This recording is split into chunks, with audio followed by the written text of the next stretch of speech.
Добро дојдовте назад. Тоа беше еден фин вовед во тоа што не очекува во студиото, односно нашиот последен разговор за денеска. Ова беа инсерти од едни убави моменти, од големи успеси.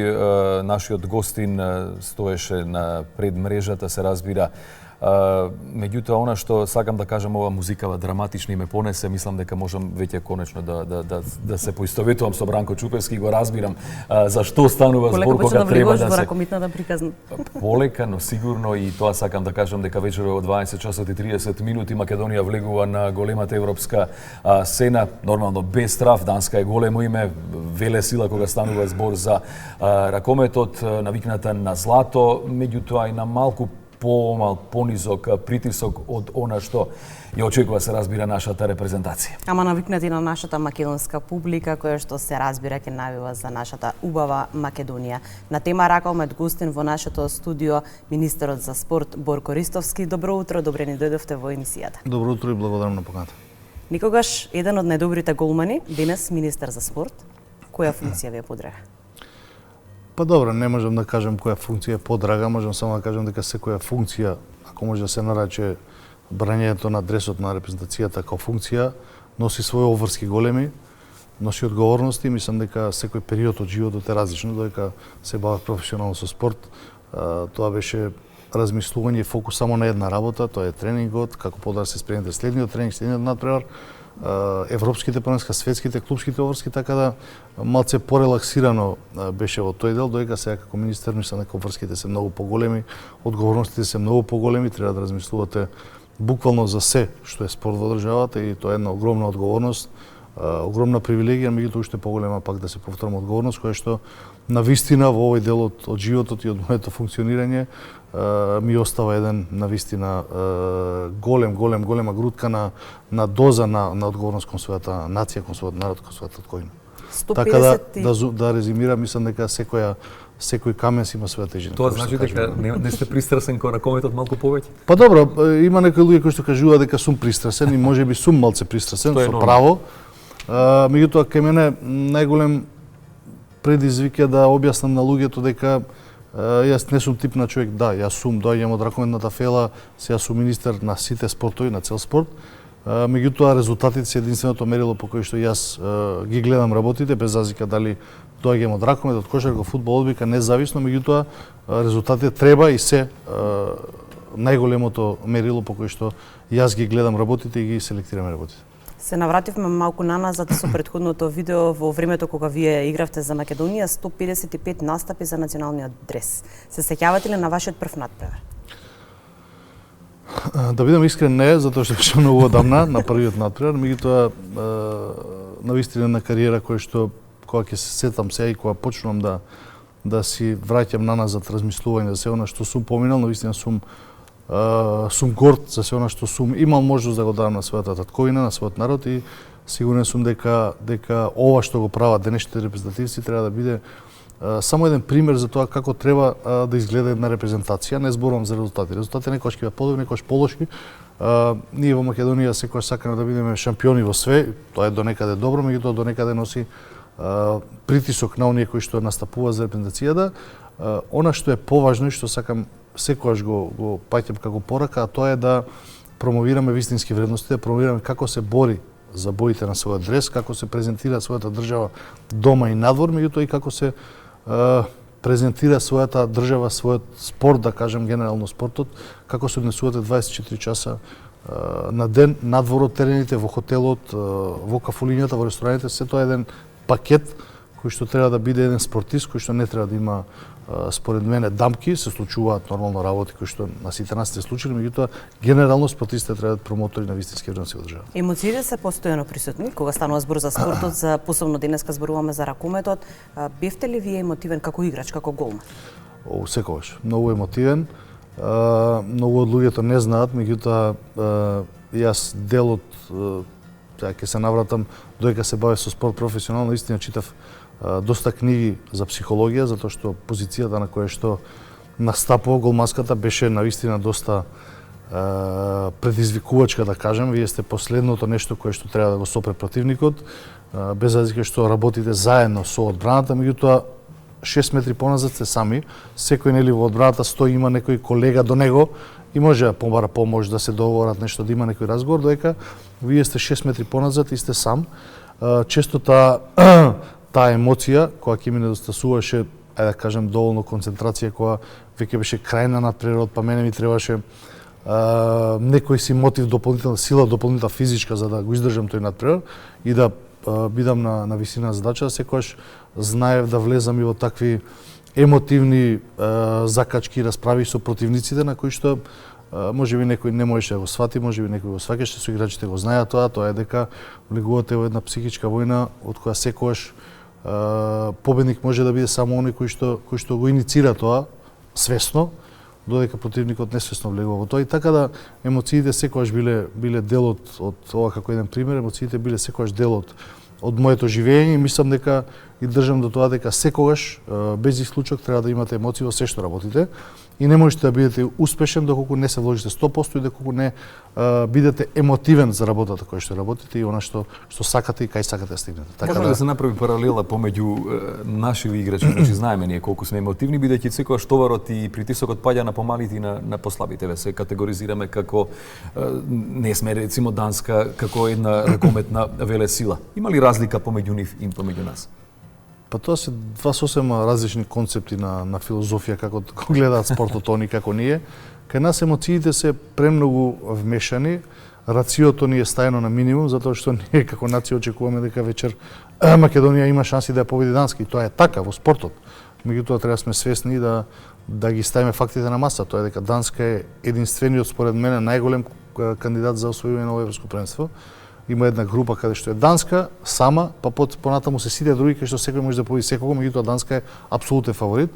Така да ние и кога се радуваме премногу еуфорично, кога тагуваме премногу еуфорично тагуваме, така да мислам дека треба да најдеме некоја рацио на средина и да сфатиме реално, да ги гледаме работи како што се, бидејќи во спортот се случуваат чуда и затоа е спортот интересен, меѓутоа чуда се случуваат еднаш на повеќе години. Никога секогаш имаме среќа да бидеме во оваа група со Данска. Да, па добро, Данска е навистина, мислам дека нашата репрезентација стигна до еден стадиум кај што само може да напредува, без разлика што денеска играме со фаворитот за освојување на европско првенство. Меѓутоа, мислам дека нашите репрезентативци може денеска само да научат и извлечат позитивни поуки од овој надпревар и пак ќе повторам што е најважно од се секогаш да дадат 100%. Денеска ќе биде можеби лошо, утре подобро, за утре тоа е апсолутно неважно и сите вие сте следачи на спорт и знаете дека се гледа одма кога некој дава 100% од себе, без разлика ако е противникот подобар, се пружа рака да се чисти и тоа е тоа, меѓутоа најважно од се е да дадете 100%. Тука веројатно треба една порака и до публиката, бидејќи знаете ние сме секогаш најдобри како критичари, како суди, секогаш знаеме се за на сите полиња, посебно кога станува збор во спортот, а посебно не дај Боже ако се случи нешто ако не е како што очекувале. Па добро, пораката секогаш треба да биде да го поддржуваме македонскиот спорт, да ги поддржуваме нашите репрезентативци без разлика каде настапуваат, без разлика како тој ден ќе биде резултатот. Пак ќе повторам, сите се свесни, репрезентативците највеќе, дека најважно од се е да публиката го види тоа, дека секој од себе дава 100%, некогаш ќе победите, некогаш ќе губите, така е во животот, така е во сите фели на функционирањето, сите професии, така да тоа не е ништо необично, меѓутоа најважно од се е да се дава 100%, а ние сме тука секогаш да помогнеме, да дадеме поддршка, да честитаме, да дадеме аплауз кога ќе изгледа се тоа како што треба. Да, кога се игра за Македонија, се игра до последна секунда, поддршка добија, коментарите се разбира од вас пред да тргнат. Ќе одите ли вие за Данска? Па да, јас најверојатно заминувам за Данска да ги гледам. Денешниот надпревар нема да можам да го гледам, меѓутоа последните два од групата ќе ги гледам, каде што имаме шанси да направиме резултат позитивен за нашата репрезентација и сигурен сум дека не сакам да видам од живо и од блиску да видам како оваа репрезентација ќе изгледа на кога игра под притисок и сигурен сум дека репрезентативците се свесни за самиот притисок кој што цела јавност веќе неколку дена го создава околу нив, сето тоа е позитивно и треба да се гледа позитивно работи, така да ќе бидам и јас со репрезентацијата таму во Данска. Кои се вашите очекувања од Македонија? Не зборуваме само за вечерва, следуваат и други надпревари. Имаме помлада генерација, меѓутоа игра со ист жар, се разбира, игра за својата земја. Па добро, мислам дека денешниот надпревар, кој што кажав, јас би сакал да направиме некој изненадување, како и да заврши, ќе оттргнеме страна. Мислам дека нашата шанса е со надпреварот со Романија и имаме одредени шанси со репрезентацијата на Португалија, која што е доста квалитетна, меѓутоа не е некоја репрезентација која што не може да се победи и мислам дека тука треба да ги гледаме нашите шанси две. Едната е да речем, ајде со поголеми проценти, другата е со ајде би стал 50-50, каде што имаме шанси да направиме резултати и треба да име чекор по чекор. Најпред на оваа група да видиме што можеме да извлечеме максимум, па понатаму да видиме како ќе се одвијат работите. Така. Што е пресудно од вашето искуство да се заштитите нели пред тие надпревари? Го знаете притисокот, ги знаете очекувањата на публиката, се може да ве допре. Може да прочитате некој како се вика наслов кој може и нема да ви се допадне, а може многу психички да влијае на вашата ситуација во тој момент. Да, дали тука сепак клучно улогата на тренерот или енергијата која што ја создаваат играчите? На тимот. Па не мислам дека тоа е индивидуално, секој за себе.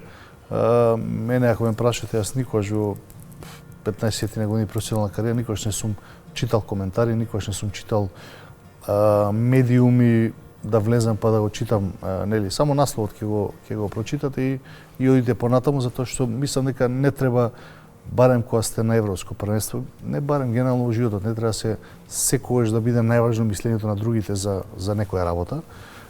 Мислам дека треба да биде фокусот на надпреварите, да се концентрирате и цела енергија да биде насочена таму, а некој денеска ќе одиграте добро, ќе ве пофали, утре ќе одиграте лошо, ќе ве критикува. Тоа е нормална работа, во секоја сфера на животот постои тоа, и тоа е природно така да биде. Кога некоја работа ќе направите добро, да ве пофалат, кога некој ќе направите помалку добро, да ве критикуваат, и мислам дека фокусот треба да биде на позитивното и секој треба за себе да гледа да се затвори во некој си круг каде што ќе може да помалку има влијание од таквите работи. Ја искрено пак ќе повторам, никогаш кога се бавев професионално, никогаш не сум ги читал коментарите, затоа што треба да имате одредена доза на самодореви, да знаете колку вредите и да знаете дека секој нов ден е нов предизвик во спортот посебно, така да има надпревари на 2 дена, денеска ќе одиграте лошо, ќе ве критикуваат, утре ќе одиграте добро, ќе ве фалат и така да животот мора да оди напред, така да ја би советувал да луѓето имаат малце помали очекувања од оваа репрезентација, зашто е релативно млада, и да ги оставиме репрезентативците во мир да може да се концентрираат и да може да излечат на максимум нив. Често пати велиме публиката е дополнителен играч во надпреварот и еве Ани често пати ни споменува за едно искуство од 2012 година во Србија. Можеби затоа што Србија ни е сосед, па некако сите,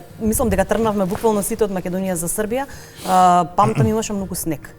Не се сеќавам точно со кого игравме тогаш, меѓутоа преполно беше од македонци, се разбира, и србите беа заедно со нас.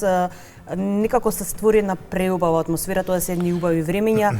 Ве чекавме да се симнете од автобус, да се фотографираме во тоа време заедно со вас. Значи публиката, незиното присуство. Може ли да направи пресврт? Апсолутно да. Нашата публика е една од најдобрите, ако не најдобрата во светот.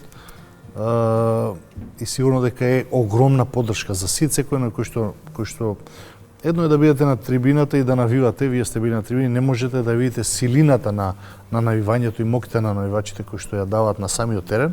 Тоа е една апсолутно една енергија која што ветера и прави некој си позитивен притисок да последниот атом го дадете за да успеете. Дали ќе успеете е сосема друго прашање, меѓутоа ветера да дадете 100% затоа што кога ќе се заврти на трибини ќе погледнете дека 2-3-5 илјади луѓе дошле тргнале од својот буџет дел од средствата за да дојдат да ја поддржат репрезентацијата.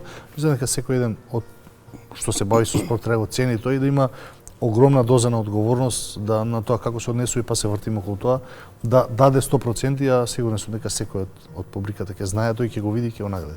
Кога станавте министер за спорт, се соочивте со нов предизвик. Очекувавте ли дека ќе се заврши така годината како што се заврши? Како вие ќе оцените 2025 година, во која што имате навистина голем број на спортски успеси, настани, организатори на голем број на настани, на кои што имавме, се разбира, голем број на гости, меѓутоа и публика која што цело време ја споменуваме. Сакаме убави спортски настани во нашата држава. Па добро, да, мислам дека оваа година од созданието на Министерството за спорт направивме доста во делот на капиталните инвестиции. Ги исплатиме сите оние субвенции кои што беа дадени од државата на спортот.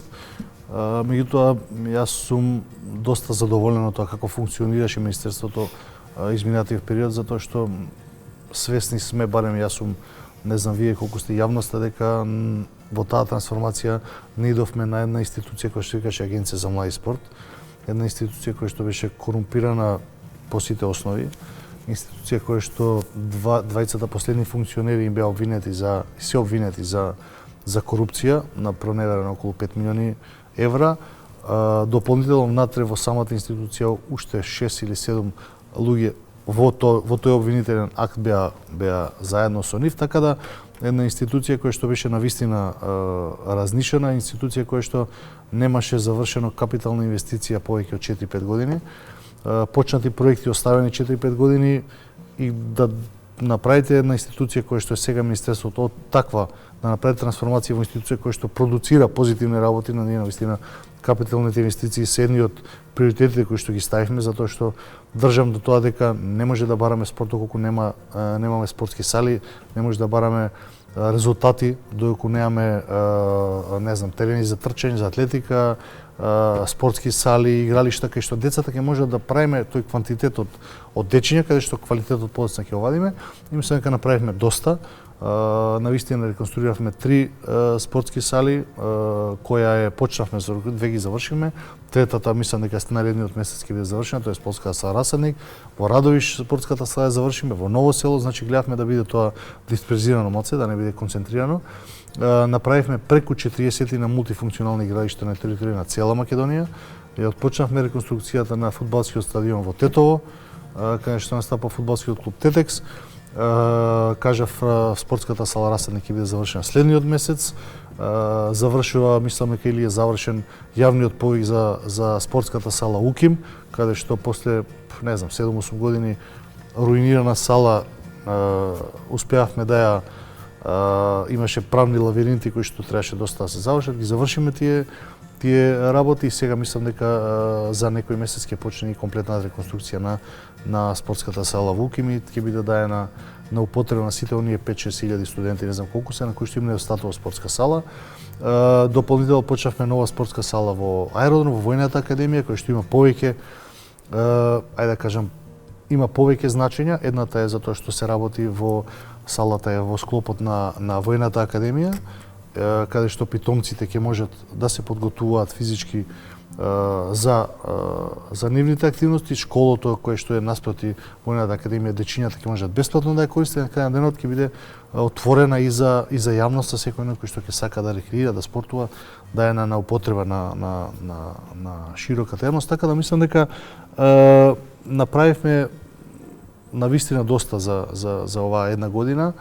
Веќе отпочнуваме изградба на 2 спортски сали, тоа е во аеродром и во Крушево. Завршени се јавните повици за 2 спортски сали. Мислам дека после првиот момент кај што временските услови ќе дозволат, почнуваме со градба.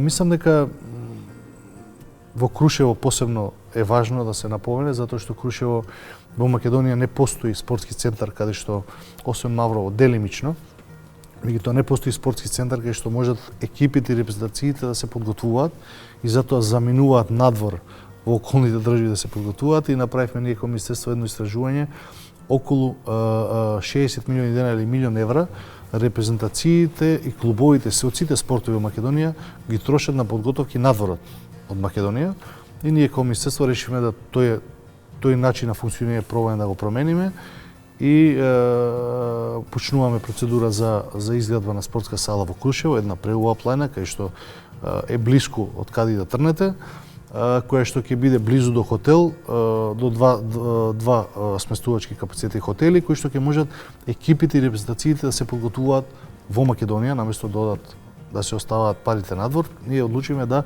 тие средства кои што се трошат надвор, се трошат сепак во Македонија и да со тоа ги придонесеме за развојот и на Крушево, меѓутоа и на државата, така да уште една спортска сала е позади фудбалската федерација во аеродром и за оваа година во програмата ни е ставено изградба на реконструкција на комплетно на атлетската патека на стадионот во Велес, што е една доста сериозна инвестиција, која што може приметувате се повеќе луѓе се бават со трчање, дали е тоа рекреативно, дали е тоа професионално преку атлетиката, меѓутоа генерално многу луѓе сакаат трчаат, така да и оваа година имаме доста амбициозни планови на тој.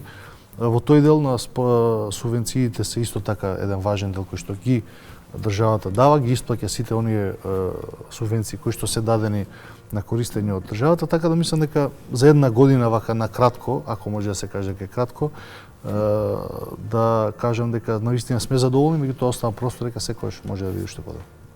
Ова ќе биде плодна година, според вашите најави. Да заокружиме со младите.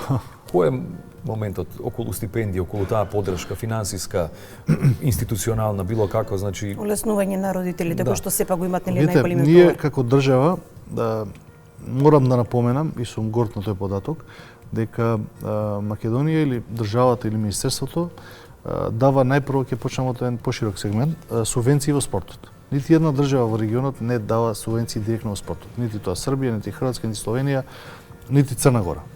Македонија дава околу 10 милиони евра директни субвенции во спортот. Тоа е едниот дел, тоа е за, да го наречеме, професионалниот спорт. Другиот дел е да даваме 500 стипендии за млади талентирани дечиња. Мислам дека е сумата околу 8.000 денари или 9.000 денари, тоа е за 500 млади дечиња секој месец, цела година добиваат субвенција, тоа е некаква си помош. И мислам дека тука треба да има некои промени, ако мене ме прашувате, мислам дека 500 стипендии за талентирани деца во Македонија ние немаме.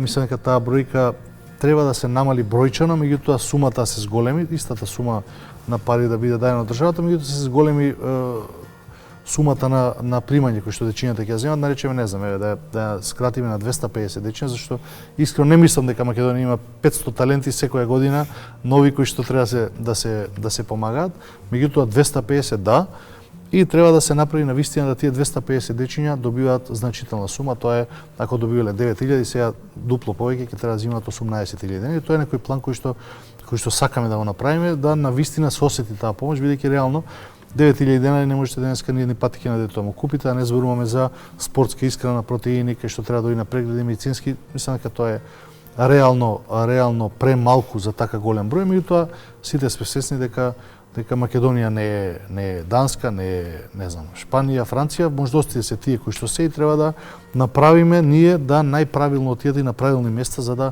навистина дечињата видат бенефит, така да тоа е уште една новина, навистина. Спомнавте вие, многу гости изминатиот период беа во Македонија. Сите министри од регионот беа гости на самитот кој што организиравме ние како министерство. Има уште една голема работа која што ќе се случи во месец февруари, кој што сакавме да ве прашаме да спортист на годината. Да, тоа ќе биде овој месец 28 мислам дека ќе биде 29. Тоа е една голема работа која што треба да се случи. Следниот голем настан ќе остава момент да биде мала тајна, затоа што се уште сме во подготовки, кај што ќе бидат навистина видни гости од регионот и од светот, наши гости. Така да мислам дека пробуваме на секој сегмент од функционирањето на општеството да помогнеме сите оние барања за не знам дали сте свесни, меѓутоа секој еден турнир кој што се одржува во мал фудбал, во не знам карате, таеквондо е финансирано од државата. Не сите, меѓутоа 90% се финансирани од државата или помогнати, така да пробуваме да во сите сегменти дадеме поддршка оно колку што можеме во рамки на можностите кои што ние како држава ги имаме нормално.